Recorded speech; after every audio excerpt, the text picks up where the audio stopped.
জন্ম লও, হে আমোর বিনাশী শরীর, দেহি অভিমানী হও।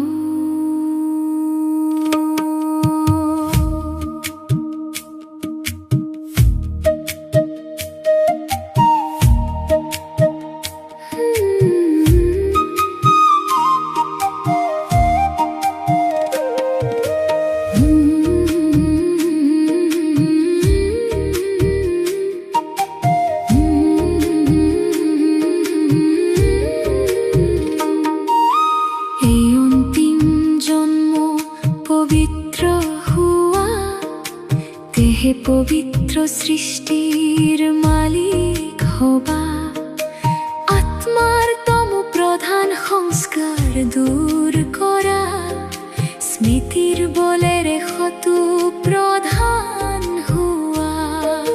সদায় সুসন্তান হৈ শ্রীমতত চলা, পিতাৰ পৰা স্বৰ্গৰ উত্তৰাধিকাৰ লোৱা। সত্য পিতাৰ সৈতে সততাৰে চলা, মাতা পিতাক পুৰা অনুসৰণ কৰা।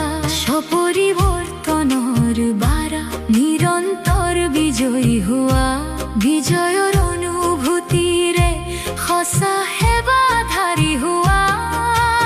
আত্মিকতাৰ অনুভৱ কৰোৱা নয়নেৰে, পিতাৰ চৰিত্ৰৰ সাক্ষাৎকাৰ কৰোৱা চলনেৰে।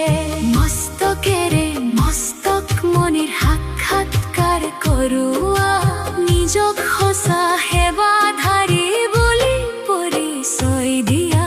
ভক্তই আহ্বান কৰে ভগৱানক, দুখ কষ্টৰ পৰা মুক্তি দিয়া।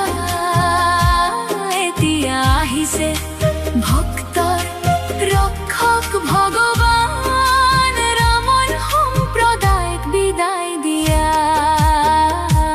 ওম শান্তি, ওম শান্তি, ওম শান্তি।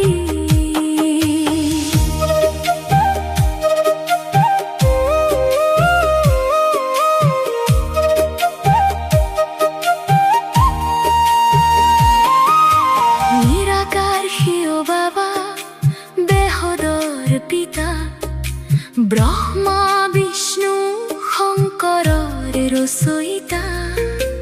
মগতে হল ব্ৰহ্মা তনত আহে, জ্ঞান আৰু যোগেৰে আত্মাক পবিত্ৰ কৰি তোলে। সকলো আত্মাৰ পিতা এজনে, সহজ ৰাজ্যক শিকাই সহজ বাদশাহী দিয়ে। পিতাৰ পৰা পোৱা জ্ঞান ৰত্ন দান কৰি যোৱা, গুণিক নাচাই গুণদাতা পিতাক চোৱা। স্মৃতিত থাকি বায়ুমণ্ডল শক্তিশালী কৰি তোলা, একমত আক্ৰোশ হৈ অচল অটল স্থিতিৰ অনুভৱ কৰা। ভক্তই আহ্বান কৰে ভগৱান, দুখ কষ্টৰ পৰা মুক্তি দিয়া।